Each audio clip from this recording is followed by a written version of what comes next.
What's going on, guys? Welcome back to the channel. In this video, I'm going to show you exactly how much money I make each month on this rental property, how I was able to land a killer 22% cash on cash return, and how you can run the numbers and have the confidence to buy your own rental property. Before I do get into the video, I do want to say on my last one, I had a giveaway at 1,000 subscribers. I was walking one lucky person through their first deal. I'm going to hold your hand, give you my lender, my real estate agent, all the knowledge I have to be able to purchase your first rental property. Well, I'm switching up the numbers and giving you a better chance at winning this deal. So at 500 subscribers, I'm picking 2 lucky people to walk through the deal. I want to do that so you have a better chance and so that I can sooner rather than later prove that I can walk somebody through buying their first property. So if you get any value out of the video, if you want to join along the journey, if you want to be walked through your first investment property, hit the like and subscribe button down below, baby, and let's get into the video. So how I was able to find this property at 21 years old, I started off by going to a lender and getting pre-approved, and I ended up getting pre-approved for $175,000.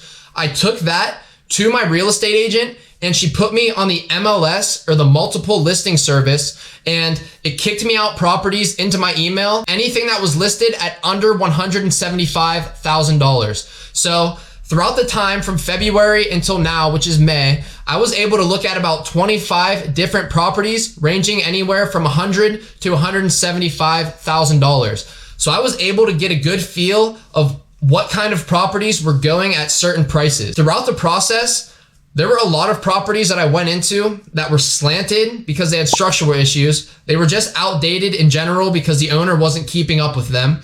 And they had a lot of visible water damage in the ceilings and just not places that I would want to buy. Along with that, the utilities weren't separate. That's one thing when I'm looking for a property. I want the utilities to be separate so my numbers run smoothly. If you're paying for utilities in your property, you don't know what kind of tenants that you're going to get. You might get tenants that love to take 30-minute showers, and you might get tenants that get a 2-minute shower. You might have tenants that run the AC and leave the windows open. You might have vice versa where they're running the heat and leaving the windows open. So you really don't know how much your utilities are going to be each month. And when you find a property with separate utilities, you're going to be able to run your numbers a lot more smoothly. When I saw this property pop up, it was like any other property listed at $135,000. I went and took a look. Now, this is the advantage of checking out multiple properties, because when I walked into this one, it was like no other property that I've seen before. The ones that I was looking at that were $30,000 over had those problems, the outdating, structural, water leakage, and this one had none of that. The walls were straight. It was a huge space. They were separate utilities. It was a side-by-side duplex. And in the one side, it was owner occupied. So it had beautiful hardwood floors and it was kept up to the proper maintenance. And the best part, when I went out back, it had a beautiful fenced in backyard with 2 separate porches for your tenants. So they had their own separate space out back.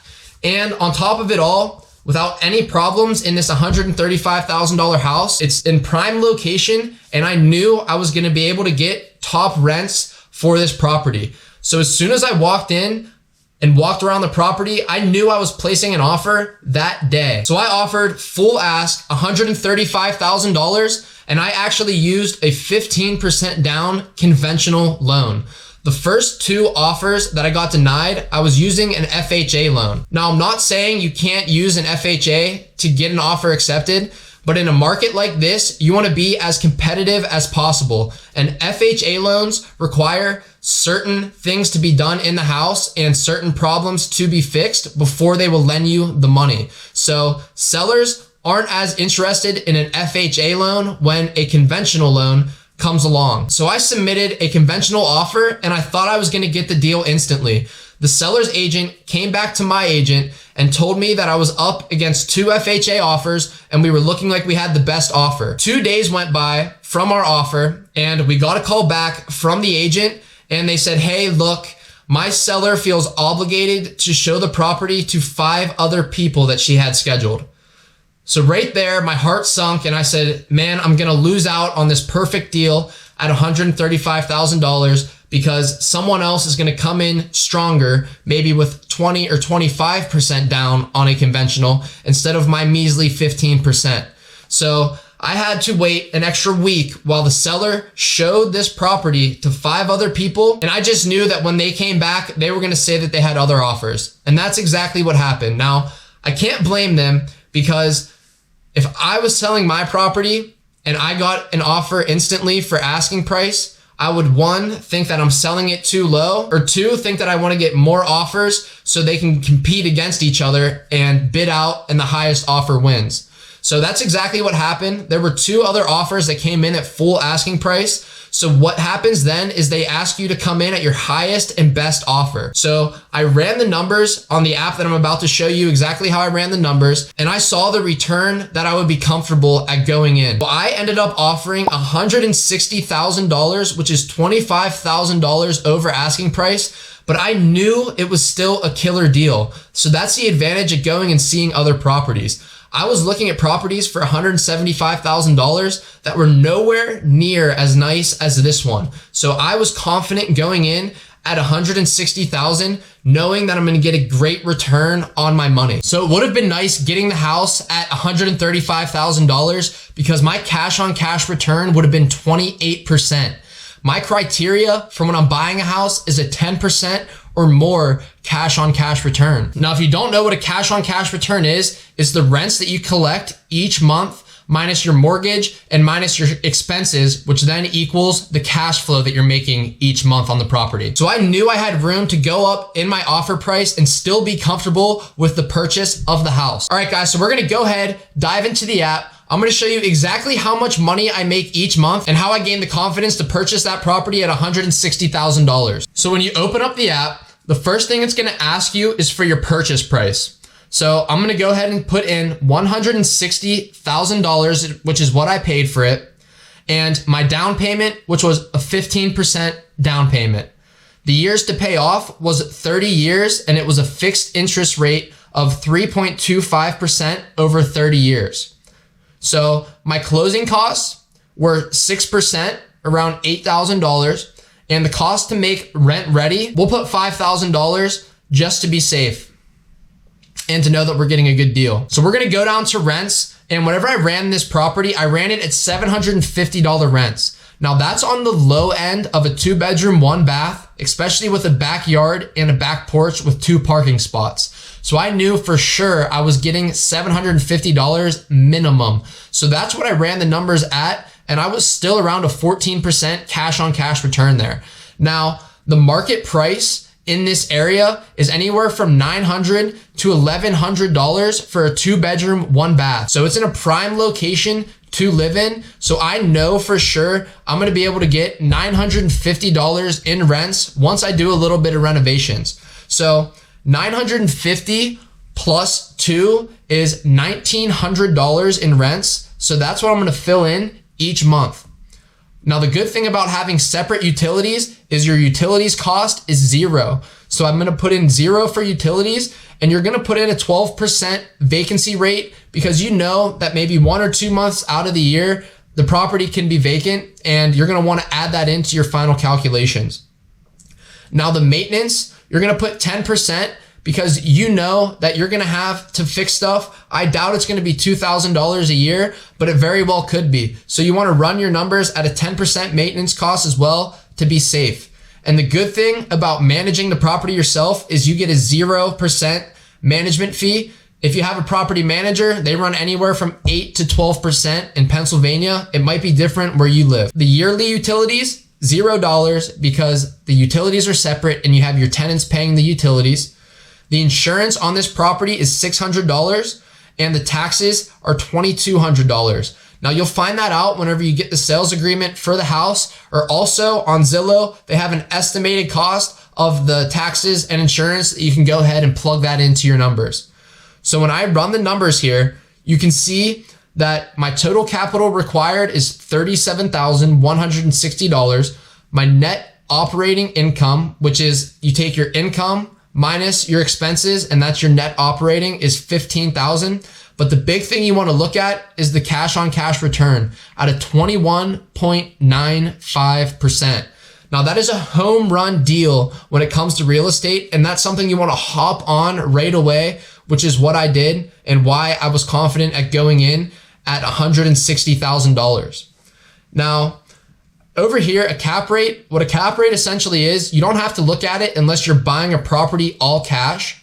That is the return on your money if you paid $160,000 cash, but we're using debt, we're using a loan, and we're only putting down 37. So, or actually, we're not putting down 37, but that's what it is estimated with after the 5,000 estimated costs. And your cash flow is the best part. Each year on this property, I'm going to be making $8,155. So you can go ahead and chalk that up, add it on top of my W-2, and who knows, maybe in 4 or 5 of these, I'll be able to supplement my W-2 income with my rental income and not have to worry about working anymore. And what the principal pay down is each month you collect the rents. So I'll be collecting $1,900, and I'm going to go ahead and pay off my mortgage. And then also included in that is your insurance and your taxes. And the principal pay down is the amount getting paid down each year on your property. So each year my tenants are paying down $2,722 a month. And over 30 years, I'm going to go ahead and own that property outright. So the total return or total ROI is $10,877 or a 29% return on my investment. And that is a phenomenal deal. So the cash flow each year is $8,155. And if we go ahead and go to my calculator, 8,155 divided by 12, I'm making a profit of $679 on this property each month. Now this $679 that I would be making each month is based off of the $37,000 that it projects me to have into the property. That's with the $5,000 estimated cost. But truly each month I'm gonna be collecting $1,900, and my mortgage payment, when it's all said and done, is $976 a month. So that is $923 profit each month that I'm going to be putting into my pocket. And 900, we'll say, times 12 is really $10,800 a year that I'll be making. So I'm making $679 a month. I'm making $8,155 a year. And the total return on my investment is 29%. And that's before taking in consideration the tax benefits that you get with the property and also the appreciation. So this duplex is going to turn out to be a complete cash cow and a great first investment property to get started out on and to be able to secure your financial freedom over the long run. Now, do not go out and buy a house yourself and start paying down that mortgage, because if you do, you're setting yourself up to have to go to work each day to pay off that mortgage yourself instead of having tenants pay it for you. You're gonna be stuck in the 30-year, retire when you're 62, 9-to-5 job before you know it, and you're not gonna be the rainmaker of your retirement. Get into buying multifamilies, and it's gonna be the best way to secure your financial freedom. If you learned anything in this video at all, smash the like button. If you want me to walk you through your first investment property, make sure you hit the subscribe button down below so you get a chance to get entered when I pick 2 people at 500 subscribers. And if you smash the like button, it's gonna send this video out to more people and more people that can subscribe and get faster to 500 so I can start helping you guys out on your first property. So if you have any questions or any advice, please throw it in the comments down below. Iron sharpens iron, baby. I sure as hell do not know everything, and I would love to hear your input, what you're doing in real estate or what you're doing to start saving up and to be able to purchase your first property, so I know you're serious. If you're not serious, I don't want you subscribing, because I don't want to do my other subscribers injustice by picking you if you're not gonna be on your A game trying to get into your first investment property. But if that is you, subscribe down below. I hope you learned a whole bunch of info. I hope it gets you excited on getting your first property, and I'm gonna see you in the next video. Peace out.